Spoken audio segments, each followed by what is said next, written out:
வாழ்க்கை கூட இங்கு தானையா, அதை பதிய வைக்கும் ஆவி வார்த்தை உனக்கு தானையா. புதிய பூமி வாழ்க்கை கூட இங்கு வெட்டாந்தரைக்கு பூமி என்றும் பெயரிட்டார். ஆக அதே பூமிதான் ஜலப்பிரளயத்தினாலே அந்த பூமியின் மேலே தண்ணீர் நிரம்பி இருக்கிறது. அந்த தண்ணீரை அவர் ஒரு ஓரத்தில் தள்ளுகிறார், அது சமுத்திரமாய் மாறுகிறது. அந்த வெட்டாந்தரைக்கு பூமி என்று பெயரிட்டார்.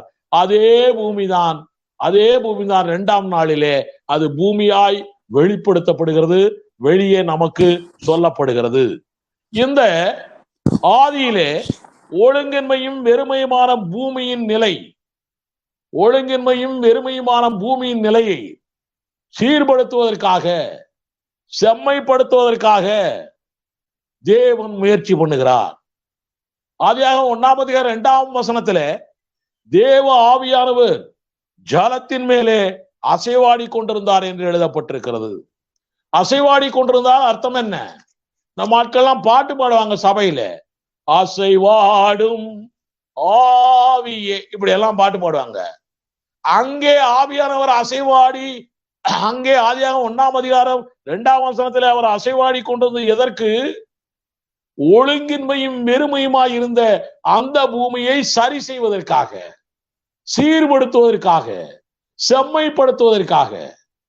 அப்படி என்றால் நீங்கள் அசைவாடும் ஆவியானவரே என்று உங்கள் சபையிலே பாடினீர்கள் என்றால் உங்கள் சபை சீர் இல்லாமல் இருக்கிறது, செம்மை இல்லாமல் இருக்கிறது. அந்த சபையை சீர்படுத்த, செம்மைப்படுத்த ஆவியானவரை நீங்கள் அழைக்கிறீர்கள் என்று அர்த்தமாகிறது. நாம் அர்த்தம் தெரியாமலே நிறைய காரியங்களை செய்து கொண்டிருக்கிறோம். இதை பார்த்து கொண்டிருக்கிற சாத்தான் நம்மை பார்த்து சிரித்து கொண்டே இருப்பான். இவங்கெல்லாம் இப்படியெல்லாம் செய்யறாங்களே என்று சொல்லி, ரைட், பரவாயில்லை. இப்போ இந்த சீரமைக்கப்பட்ட அதே பழைய பூமியிலே தான் ஆதாம் ஏவாள் 2 பேரும் உண்டானார்கள், சிருஷ்டிக்கப்பட்டார்கள். இதுதான் நாம் இருக்கிற இந்த பூமி. ஆக ஆதியாகமம் 1ஆம் அதிகாரம் 1ஆம் வசனத்தில் இருந்த அதே பூமி அது செப்பனிடப்பட்டு சீரமைக்கப்பட்டு நல்லபடியாய் ஆக்கி அதிலே ஆதாமை படைத்திருக்கிறார். அந்த பூமி தான் இன்று வரைக்கும் நாம் இருக்கிற இந்த பூமி. இயேசு வந்தார் இந்த பூமிக்கு தான். நோவாவின் ஜலப்பிரளயம் வந்தது இந்த பூமிக்கு தான். இது பூமியின் 2ஆம் காலமாய் இருக்கிறது. முதல் காலம் ஏற்கனவே நான் சொல்லிவிட்டேன். 2ஆம் காலம் ஆவியானவர் அசைவாடி சீரமைத்தார், செம்மைப்படுத்தினாரே. இந்த 2ஆம் கால பூமியிலே தான் இப்பொழுது நாம் இருக்கிறோம். இதில் தான் நோவாவுடைய ஜலப்பிரளயம் வந்தது என்று மறுபடியும் உங்களுக்கு சொல்லுகிறேன். இயேசு வந்து இங்கேதான் மரித்தார், உயிர்த்தார். இதில் தான் நம்முடைய கிறிஸ்தவ சபை நிறுவப்பட்டது. இங்கே சபை எடுபட போகிறது. ஒரு நாள் சீக்கிரத்திலே நம்முடைய கிறிஸ்தவ சபை எடுபட போகிறது. அந்தி கிறிஸ்துவுடைய ஆட்சி இந்த பூமிக்கு வரப்போகிறது. அதற்கு பிறகு 7 ஆண்டுகளுக்கு பிறகு ஒலிவ மலையிலே இயேசுவோடு கூட நாம் இந்த பூமிக்கு இறங்கி வரப்போகிறோம். யூதர்களுக்கு ராஜ்யத்தை தேவன் கொடுக்க போகிறார். 1000 வருட அரசாட்சி இந்த பூமியிலே நடக்க போகிறது. அதற்கு பிறகு இந்த பூமியிலே நித்திய நியாய தீர்ப்பு நடக்கும். அதற்கு முன்னே இந்த 2ஆம் கால நமது பூமி அக்கினியினால் இரையாக்கப்படும். இது 2 பேதுரு 3ஆம் அதிகாரம் 7ஆம் வசனத்தில் எழுதப்பட்டிருக்கிறது. வாசிக்கிறேன்.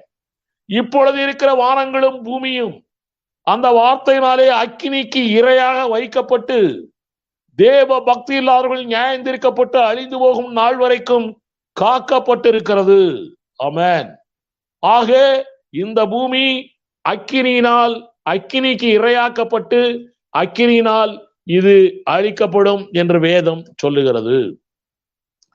இந்த பூமி அக்கினிக்கு இரையாக போகும் என்பதை 2 பேதுரு 3ஆம் அதிகாரம் 10 முதல் 13 வசனங்களிலே சொல்லப்பட்டதை பலர் எடுத்துக்கொண்டு வெவ்வேறு விதமாய் அவர்கள் பிரசங்கிக்கிறார்கள்.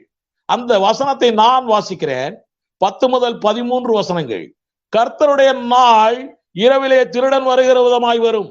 அப்பொழுது வானங்கள் மடமட என்று அகன்று போகும், பூதங்கள் வெந்து உருகி போகும், பூமியும் அதில் உள்ள கிரியைகளும் எரிந்து அழிந்து போகும். இப்படி இவைகளெல்லாம் அழிந்து போகிறதா இருக்கிறபடியால் நீங்கள் எப்படிப்பட்ட பரிசுத்த நடக்கையும் தேவ பக்தியும் உள்ளவர்களாய் இருக்க வேண்டும். தேவனுடைய நாள் சீக்கிரமாய் வரும்படிக்கு மிகுந்த ஆவலோட காத்திருங்கள். அந்த நாளில் வானங்கள் வெந்து அழிந்து பூதங்கள் எரிந்து உருகி போகும். அவருடைய வாக்கு தத்துவத்தின்படியே நீதி வாசமாயிருக்கும்.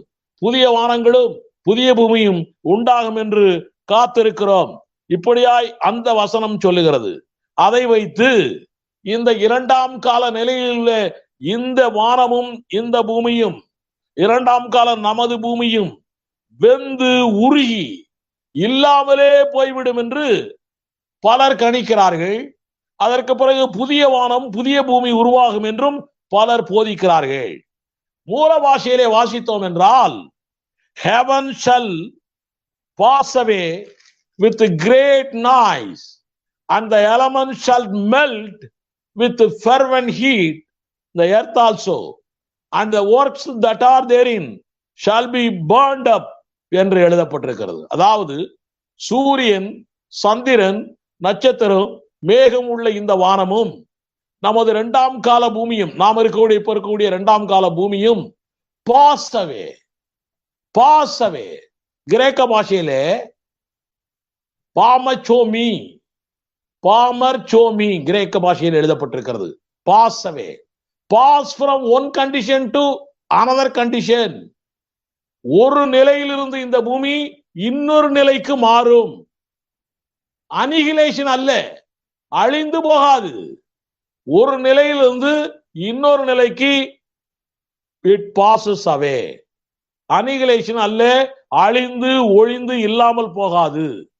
இந்த இரண்டாம் கால வானமும் பூமியும் புதுமையாக்கப்பட்டு, இரண்டாம் கால வானமும் பூமியும் புதுமையாக்கப்பட்டு புதிய வானம் புதிய பூமி வரப்போகிறது.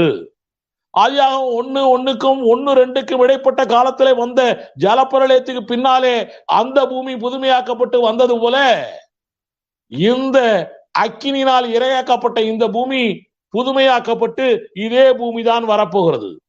இதற்கு ஒரு உதாரணத்தை உங்களுக்கு நான் சொல்லலாம் இருக்கிறேன். நம்முடைய ஆவி, ரட்சிக்கப்பட்ட ஆவி புது சிருஷ்டியா இருக்கிறது. 2 கொரிந்தியர் 5:17 எழுதப்பட்டிருக்கிறது. இப்படி இருக்க ஒருவன் கிறிஸ்துவுக்குள் இருந்தால் புது சிருஷ்டியா இருக்கிறான், பழையவைகள் ஒழிந்து போயின, எல்லாம் புதிதாயின. நம்முடைய ஆவி ஒழிந்து போயின, எல்லாம் புதிதாகின என்று எழுதப்பட்டிருக்கிறது. அப்படி என்றால் ஆதியிலே நமக்கு இருந்த ஆவி ஒழிஞ்சு போய் இப்போ ரட்சிக்கப்பட்ட ஒருபாடு புது ஆவியா வந்திருக்குது? இல்ல, இது புது சிருஷ்டியாய் மாறி இருக்கிறது. பழையவைகள் ஒழிந்தன, புதியவைகள் வந்திருக்கின்றன, அவ்வளவுதான். அதே ஆவிதான் இருக்குது. அந்த ஆவிதான் புதுமையாய் மாறி இருக்கிறது. அதே போல இந்த இரண்டாம் கால இந்த பூமி தான் புதிய வானமாய் புதிய பூமியாய் உருவாகும். இதுதான் நமது பூமியுடைய மூணாம் நிலை. After this what will happen? இதற்கு பிறகு என்ன நடக்கும்? மூணாம் நிலைக்கு பிறகு என்ன நடக்கும்? Not revealed. வேதத்திலே அதை பற்றி விளக்கப்படவில்லை, சொல்லப்படவில்லை. ஆதியாகமம் 1:1 முதலாம் கால பூமி, இரண்டாம் கால பூமி நாம் இருக்கிற பூமி, மூன்றாம் கால பூமி புதிய பூமி, அக்கினி அழிப்புக்கு பிறகு வரக்கூடிய பூமி. அதே பூமிதான் தொடர்கிறது. அதே பூமிதான் தொடர்கிறது. இதைத்தான் பிரசங்கி ஞானி 1:4 சொல்லுகிறான். ஒரு சந்ததி போகிறது, மறு சந்ததி வருகிறது, பூமியோ என்றென்றைக்கும் நிலைத்திருக்கிறது, என்றென்றைக்கும் எட்டர்னல் நிலைத்திருக்கிறது என்று அவன் சொல்லுகிறான். இதே கருத்தில் தான் சங்கீதம் 104:5, 93:1, 96:10, 1 நாளாகவும் 16:30 போன்ற பல வசனங்களிலே சொல்லப்பட்டிருக்கிறது. அப்படி என்றால் இந்த மூணாவது கால பூமி எவ்வளவு காலம் இருக்கும்? இது ஒரு கேள்வி. ஆனால் எவ்வளவு காலம் இந்த மூன்றாம் கால பூமி, புதிய வானம் புதிய பூமி இருக்கும் என்று திட்டமாய் வேதத்திலே சொல்லப்படவில்லை. ஆனால் உபாகமம் 7:9 வைத்துக் கொண்டு நாம் அனுமானிக்கலாம். உபாகமம்